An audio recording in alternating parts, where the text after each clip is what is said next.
नमस्कार, मी स्मिता यादव.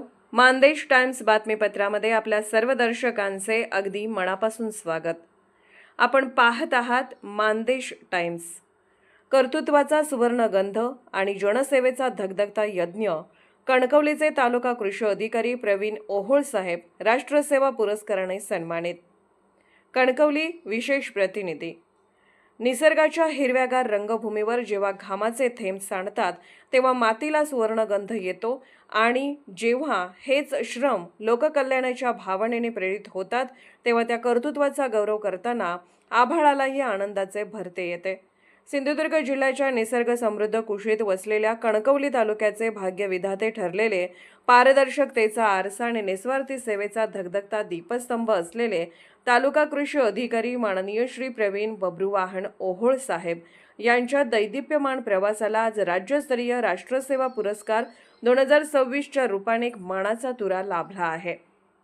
शासनाच्या लोककल्याणासाठी योजना निव्वळ फायलिंगच्या चौकटीत बंदिस्त न ठेवता त्या दुर्गम भागातील शेतकऱ्यांच्या बांधापर्यंत पोहोचवण्याचे शिवधनुष्य ज्यांनी अत्यंत लीलया पेलले अशा एका ऋषीप्रत व्यक्तिमत्वाचा हा गौरव म्हणजे समस्त कृषी जगतासाठी एक ऊर्जादायी पर्वणीच ठरली आहे.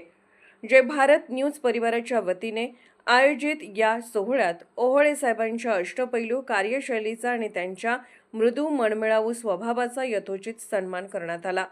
ज्यांच्या प्रत्येक कृतीमध्ये शेतकऱ्यांप्रती असलेली अपार कणव आणि त्यांना आधुनिकतेची कास भरायला लावणारी जिद्द ओतप्रोत भरलेली आहे.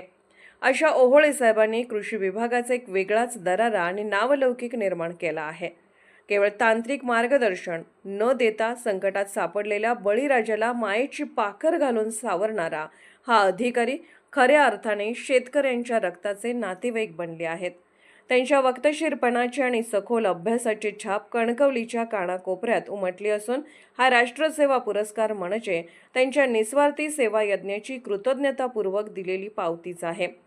कणकवली येथील कृषी कार्यालयात संपन्न झालेल्या या दिमागदार सोहळ्यात जय भारत न्यूजच्या प्रतिनिधींच्या हस्ते हा सन्मानपूर्वक पुरस्कार प्रदान करण्यात आला. यावेळी व्यासपीठावर सहाय्यक कृषी अधिकारी राहुल कोळवते, लिपिक विनया राणे मॅडम, संतोष चव्हाण यांसारख्या सहकाऱ्यांसोबतच कला आणि सामाजिक क्षेत्रातील दिग्गजांची उपस्थिती लक्षवेधी ठरली. कवी, लेखक, चित्रपट निर्माते आणि घोरपडी गावचे लोकनियुक्त विद्यमान सरपंच, पत्रकार नितीन कांबळे, मल्लूदेवी शिक्षण प्रसारक मंडळ घोरपडीचे संस्थापक चेअरमन किसनरावजी टोने, तसेच पत्रकार शंकर जाधव आणि विनायक कुंभार यासारख्या मान्यवरांच्या उपस्थितीने या सोहळ्याची रंगत अधिकच वाढली. प्रवीण ओहोळे यांच्या रूपाने कृषी क्रांतीचा एक नवा अध्याय लिहिला जात असल्याची भावना यावेळी उपस्थित मान्यवरांनी व्यक्त केली आहे. त्यांच्या या दैदिप्यमान यशामुळे सर्व स्तरातून अभिनंदनाचा वर्षाव होत असून त्यांचे हे देशहिताचे कार्य भविष्यातही असेच अविरत प्रज्वलित राहो अशा सदिच्छा व्यक्त केल्या जात आहेत व सर्व स्तरातून अभिनंदन व कौतुक केले जात आहे. चालू घडामोडीसाठी अपडेट जाणून घेण्यासाठी आपल्या मानदेश टाइम्सला सबस्क्राईब जरूर करा, लाईक करा, शेअर करा व कमेंट देखील करा. बेल आयकॉनवर प्रेस करा व नोटिफिकेशन्स मिळवा व पाहत रहा मानदेशी टाइम्स. मुख्य संपादक अरुण येडके, लेखन नितीन कांबळे.